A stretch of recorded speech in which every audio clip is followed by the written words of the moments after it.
नमस्कार।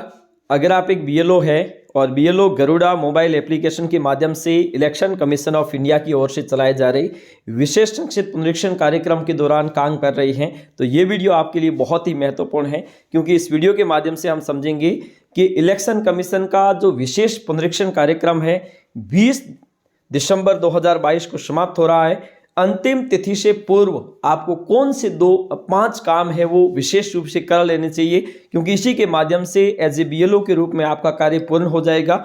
और जब अंतिम मतदाता सूची का 5 जनवरी को प्रकाशन होने वाला है तो उस समय आपके द्वारा किया गया कार्य किस प्रकार से दिखने वाला है। तो सबसे पहले आपको एज ए बीएलओ के रूप में ये तय कर लेना है कि आपके भाग संख्या में कोई भी ऐसा मतदाता जो 1 जनवरी 2023 को 18 वर्ष की उम्र को प्राप्त कर रहा है और अभी अगर 17 साल का भी है और 18 साल का होने वाला है तो वो बिल्कुल भी वंचित नहीं रहना चाहिए। और उसकी संबंधित 6 नंबर फॉर्म जिसकी हार्ड कॉपी और इसके साथ साथ उसका एक 6 नंबर फॉर्म आपको गरुड़ मोबाइल एप्लीकेशन के माध्यम से ऑनलाइन भी करना है।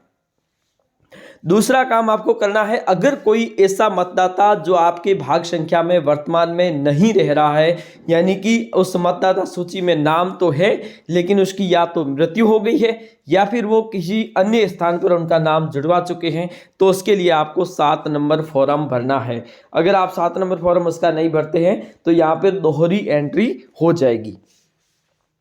इसके साथ साथ कुछ मतदाता आपकी मतदाता सूची में ऐसे होंगे जो पीडब्ल्यूडी होंगे, पर्सन विथ डिसेबिलिटी, यानी कि जो दिव्यांग व्यक्ति है उनको चिन्हीकरण करना है।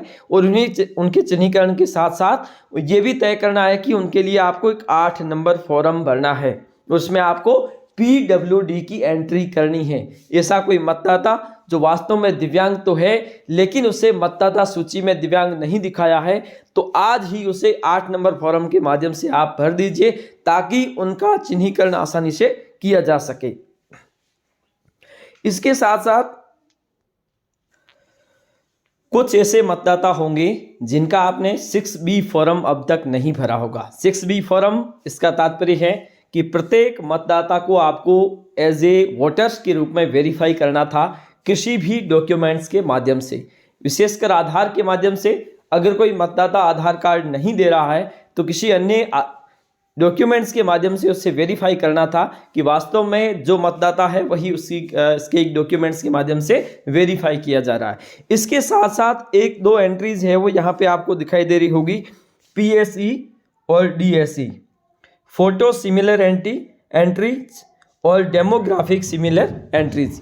इसका आपको विशेषकर ध्यान रखना है। इसके माध्यम से आपको उन मतदाताओं की जिनका एक ही फोटो 2 व्यक्तियों के मतदाता पहचान पत्र पर लगा हुआ है, तो ऐसी स्थिति में जिसका फोटो गलत दिख रहा है आपको, उसके लिए आपको 8 नंबर फॉर्म भरना है और इसमें आपको चेंजेस करना है। ठीक है, अगर इस प्रकार से, और इसके साथ साथ आपको अंत में एक ऐसा प्रमाण पत्र देना होगा संबंधित ERO कार्यालय में कि आपके भाग संख्या से संबंधित मतदान केंद्र से संबंधित कोई ऐसा मतदाता नहीं है जिसकी उम्र 18 वर्ष हो चुकी है और उनका नाम मतदाता सूची में नहीं जुड़वाया गया है। अगर बाद में इस प्रकार के कोई मतदाता पाए जाते हैं तो उसके लिए आप जिम्मेदार रहेंगे। तो इसलिए आज ही इस चीज़ का सर्वे कर लीजिए, आपके पास सारी सूचनाएं तो होगी, पिछले 1 महीने से चल रहा कार्यक्रम।